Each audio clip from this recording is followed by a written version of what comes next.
Little TCU versus Colorado preview here. This is the one that I think we're most excited to see what happens in this game. Chris, what do you think?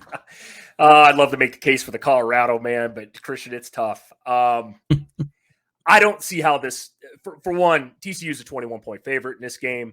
Try saying that to the Colorado man, or the ones I speak to anyway.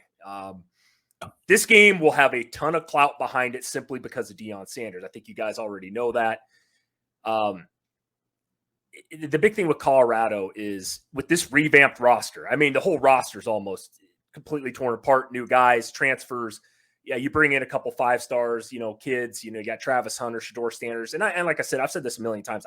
Doesn't mean that these kids aren't going to be good. I think that they're good athletes, but this game, we've said this, Christian, a shit ton of times. It got laughed off the internet almost.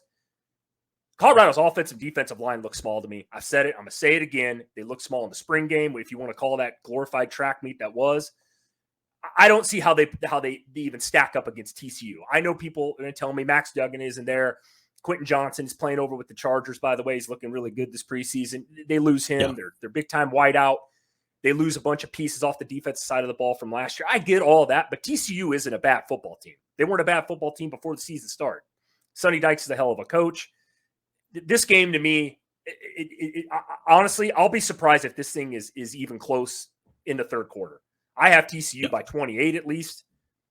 I just don't see how this works for Colorado this year. The schedule they have, by the way, is brutal to even start the season off with TCU. Then they turn around and got to play Nebraska.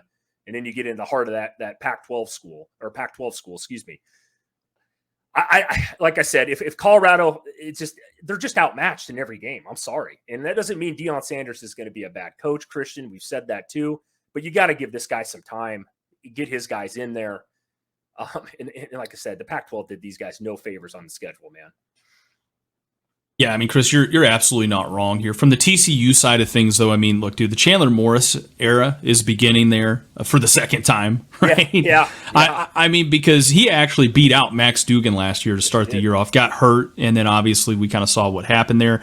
I've seen from a lot of anonymous coaches, if I'm not mistaken, I mean, they were scared more of Chandler Morris because of that run threat that he kind of brings to the table there, which can kind of that's probably why he gets hurt, a little more there, right? So Colorado is going to be in trouble early in this game. I mean, the offense, you touched on it. They've lost some players out there. Quentin Johnson, obviously, they lost, some running backs, some different players, obviously, from that team. But, Chris, here's the thing. They're still in great hands. They got some Bama transfers and JoJo Earl, Trey Sanders coming in that are going to make some big plays. I mean, those guys were 4 or 5-star guys, if I'm not mistaken, in their own rights. They're going to be able to kind of, like, athletically, they've got athletes that are going to be able to compete against, some of those players that Colorado brought out there. So, and I think they're going to make them look silly. Dude, honestly, I think they will make them look silly. All right? The O-line also gets back 3 starters, and they added some plug-and-play transfers that should maul the Buffs front 7. You touched on it. They look small. I think you're going to see some bigger guys than what you saw in the spring, obviously. But, again, a lot of those guys were playing at, a group of 5 schools last year, or losing teams, or were backups in different conferences. So, to me, it's going to be a little bit different. Also in the defense, right? They should take a step forward this year while getting back 8 starters from that defense. And they're going to feast on Colorado's offensive line, Chris. I agree. Shedeur Sanders can be running for his life in this game, man. He's a hell of an athlete, but I don't know. I don't know how you're going to be able to keep up with TCU's defense. Absolutely, Chris. What are your final score predictions for this one? I have this game pegged at like 42 to, Colorado could get a couple touchdowns in the fourth quarter if this thing gets out of hand early. So I could see maybe that's the only way I think there's like a backdoor cover on this thing. But I truly think this is going to be a 42-17 type of game, 49. I think TCU is going to be able to score at will, personally. And I just don't see how Colorado can keep up. I just don't. That has nothing to do with you can have great athletes out on the edge with Travis Hunter and all these guys. But again, you're going to have to be able to run the football. You can't be one-dimensional, and that never works. I just don't. Colorado, to me, they just need more time. They need more players. They need more size. And we talk about this too, gelling together as a unit. Colorado was the worst Power 5 school last year by far. They won 1 game. Yeah. If they win 2 this year, they should be happy. 3 at most. Well, I think it's like you said, Chris. It's one of those things where college football now is, especially with what's going on at Colorado and some of these other programs, is it's turned into glorified free agency, right?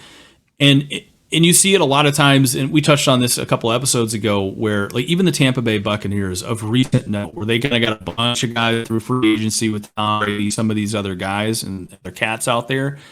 They took a while to kind of get on the same page, and this is big time college football here we're talking.